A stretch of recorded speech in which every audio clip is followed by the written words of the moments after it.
మనందరికీ తెలుసు తేనెటీగలు కనుక అంతరించినట్లయితే మన మానవ జీవితం కూడా అంటే అంతరించిపోతుందనేది అది తెలిసిన విషయము. కాబట్టి ప్రస్తుత పరిస్థితుల్లో వీటిని కాపాడుకోవాల్సిన అవసరం ఎంతైనా ఉంది. మరి వీటిని కాపాడుకోవాలనంటే మనము ఈ యొక్క జీవ వైవిధ్యంని పాటించాలి. దాన్ని మనము రక్షించాల్సిన అవసరము బాధ్యత మనందరిపైన ఉంది.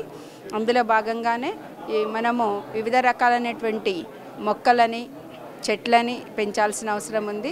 వాటి ద్వారానే ఈ యొక్క తేనెటీగలకి కావాల్సినటువంటి ఆహారము పొలన్ రూపంలో అందుతుంది.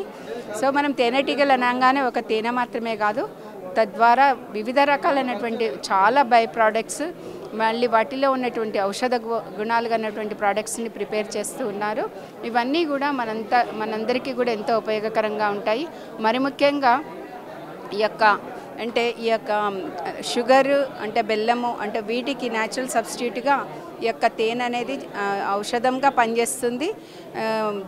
తద్వారా ఏంటంటే మనకు ముఖ్యంగా ఈ యొక్క డయాబెటిక్ పేషెంట్స్ వాళ్ళకి చాలా ఉపయోగకరంగా ఉంటుంది. అంతేకాకుండా తేనె అనేది చక్కగా కొన్నేళ్ల పాటు కూడా నిల్వ ఉన్నటువంటి పదార్థము.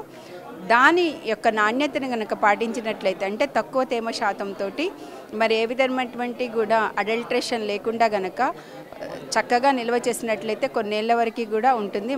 నా యొక్క విన్నపం ఏంటంటే అందరికీ కూడా ఆ యొక్క నాణ్యత గల తేనెని అంటే కన్స్యూమర్స్కి అందుబాటులో ఉండేటట్టు తయారు చేయాలన్నది.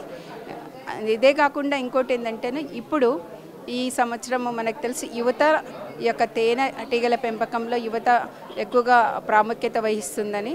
సో మన ఇండియాలో ఏమంటారు యువత ఎక్కువగా ఉంది. ఇప్పుడు ఆ యొక్క యువత యొక్క వాళ్ళ యొక్క ఎనర్జీస్ని వాళ్ళ యొక్క ఎంతూజియాజంని మనం వినియోగించుకొని వివిధ రకాలైనటువంటి యొక్క ఎంటర్ప్రైజెస్ని ఎంకరేజ్ చేస్తూ దాంట్లో భాగంగానే ఈ యొక్క తేనెటీగల పెంపకంని కూడా వారికి దాంట్లో ట్రైనింగ్ ఇచ్చినట్లయితే దాన్ని వాళ్ళ యొక్క వ్యాపార వాణిజ్య సరళిలో దాన్ని అందుబాటులో ఉండేటట్లు చేసుకున్నట్లయితే మనకి కావాల్సినటువంటి అంటే తేనెని మనమే తయారు చేసుకోవచ్చు.